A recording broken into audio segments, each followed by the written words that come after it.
తెలుగుదేశం పార్టీతో దశాబ్దాల అనుబంధం ఉన్నటువంటి కడప జిల్లా, ఉమ్మడి కడప జిల్లా, ప్రస్తుతం అన్నమయ్య జిల్లాకు చెందినటువంటి ఒక సీనియర్ తెలుగుదేశం పార్టీ నేత కుటుంబం ఇప్పుడు వైఎస్ఆర్ కాంగ్రెస్ పార్టీలోకి రావడానికి దాదాపు ముహూర్తం ఖరారైంది.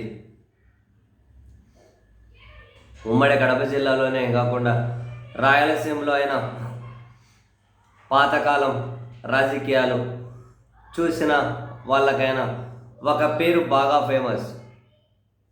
ఎస్ పాలకొండ రాయుడు, సుగవాసి పాలకొండ రాయుడు అని. చంద్రబాబు నాయుడు గారికి, రాజశేఖర్ రెడ్డి గారికి సమకాలీకులు అతను. 78లో రాజశేఖర్ రెడ్డి గారు ఎమ్మెల్యే అయ్యారు ఫస్ట్. చంద్రబాబు గారు 78లో ఫస్ట్ ఎమ్మెల్యే అయ్యారు. పాలకొండ రాయుడు కూడా 78లోనే ఆయన జనతా పార్టీ నుంచి ఎమ్మెల్యే అయ్యారు. తర్వాత 83లో స్వతంత్రంగా గెలిచారు రాయచోటి నుండి. తర్వాత 84లో రాజంపేట ఎంపీగా గెలిచారు.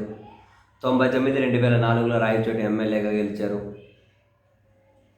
సో సుదీర్ఘమైనటువంటి టీడీపీతో అనుబంధము ఉంది, రాజకీయ అనుభవం కూడా ఉంది ఆయనకు. సరే, ఆ తర్వాత ఇప్పుడు వాళ్ళ కొడుకు సుగవాసి సుబ్రహ్మణ్యం అని మొన్న రాజంపేట ఎన్నికల్లో టీడీపీ అభ్యర్థిగా నిలబడి ఓడిపోయారు. అండ్ ఆ తర్వాత తెలుగుదేశం పార్టీలో నెలకొన్న కొన్ని విభేదాలు అండ్ మరికొన్ని కారణాలు కలిపి ఇప్పుడు జగన్మోహన్ రెడ్డి గారి నేతృత్వంలో వైసీపీ కండువా కప్పుకోవడానికి వచ్చే వారంలో ముహూర్తం సిద్ధం చేసి పెట్టారు. సామాజిక వర్గ పరంగా చూసుకున్నా కూడా, అంటే బలిజ సామాజిక వర్గానికి సంబంధించినటువంటి ఈ నేత కుటుంబం ఆ వర్గాల్లో కూడా బాగా పట్టు ఉంది. సామాజిక వర్గాల్లో కూడా వైసీపీకి ఆ ప్రాంతంలో కలిసి రావచ్చు అని చెప్పి ఒక అంచనా అయితే ఉంది. మొత్తం మీద సరే, తెలుగుదేశం పార్టీతో సుదీర్ఘ అనుబంధం ఉండి దాన్ని తెంచుకొని ఆ కుటుంబం వైసీపీలోకి వస్తూ ఉండడం ఇంట్రెస్టింగ్. అయితే ఇప్పుడు ఈ నేతను వైసీపీలోకి వెళ్ళనీయకుండా జనసేన పార్టీలోకి తెచ్చుకోవాలి అని కొందరు బలిజ సామాజిక వర్గానికి సంబంధించిన కొందరు పెద్ద మనుషులు ఆయనతో సంప్రదింపులు జరుపుతూ ఉన్నారు అనేది వార్తలు వస్తూ ఉన్నాయి. ఒకసారి తెలుగుదేశం పార్టీ నుంచి బయటకు వచ్చిన తర్వాత కూటమిలోని ఏ పార్టీ వైపు కూడా వెళ్ళే ఆలోచన కూడా చెయ్యము అని వాళ్ళు చెబుతూ ఉన్నట్లుగా అయితే తెలుస్తూ ఉంది. సో వచ్చే వారం జగన్మోహన్ రెడ్డి గారు కడప జిల్లా పర్యటనకి వెళ్తే తన నేతృత్వంలో వాళ్ళు వైసీపీ కండువా కప్పుకోవచ్చు. రాజకీయంగా కూడా ఏదో ఒక హామీ వాళ్ళకి డెఫినెట్లీ దక్కొచ్చు.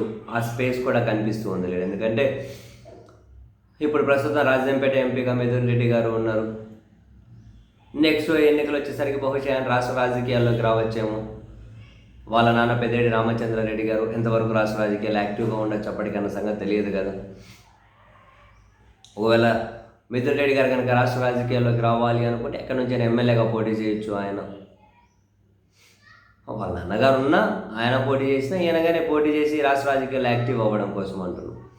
అదే జరిగితే రాజంపేట నుంచి ఎంపీగా అవకాశం ఉండొచ్చు అని ఆ ఏరియాలో ఒక చర్చ అయితే నడుస్తూ ఉంది. సరే, ఏ హామీ ఏంటి అనేది పక్కన పెడితే తెలుగుదేశం పార్టీ అధికారంలోకి వచ్చిన సంవత్సరం తిరగకముందే ఆ పార్టీతో దశాబ్దాల అనుబంధం ఉన్నటువంటి ఒక సీనియర్ నేత కుటుంబం వైసీపీలోకి వస్తూ ఉండడం డెఫినెట్లీ టీడీపీ పార్టీకి నెగిటివ్ సంకేతాలే కదా.